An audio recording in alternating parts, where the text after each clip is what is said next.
সাল হচ্ছে 88। তখন আমার বয়স হচ্ছে ৮ বছর। আরও ছোট ৩টা ভাই আছে। মোট ভাই আমরা ৪ জন। আমার বাবা ৮৮ সালে অসুস্থ হয়ে পড়ল। বাড়িতে যে খাবারটুকু ছিল ১০-১২ দিন চলছে। বাবার চিকিৎসায় যে টাকাটা ছিল শেষ হয়ে গেছে। তখন আমাদের সংসারে খুব অভাব নেমে এলো। ২ দিন অনাহারে ছিলাম সবাই পরিবারে। তখন ফুলবাড়ির শহরের এক বড়লোক জামিল বিহারী নাম, তার বাড়িতে মা কাজ দিল। সারাদিন কাজ করে মা রাত্রে ভাত নিয়ে আসলো। সবাই মিলে খেলাম। কি যে শান্তি আপনাদেরকে আমি বোঝাতে পারবো না এই ভাত খাবার পর।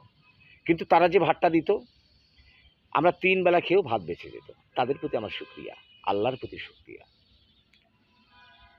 মা দীর্ঘদিন ধরে তার বাড়িতে কাজ করে। ১ বছর পরে যখন আমার বয়স ৯, তখন মা ৩ টাকা ২০ পয়সা ছিল মার কাছে, বাদাম কিনে দিল ১ কেজি, ভেজে দিল। আমি ফুলবাড়ির শহরে ঘুরতে ঘুরতে বাদাম বিক্রি করি।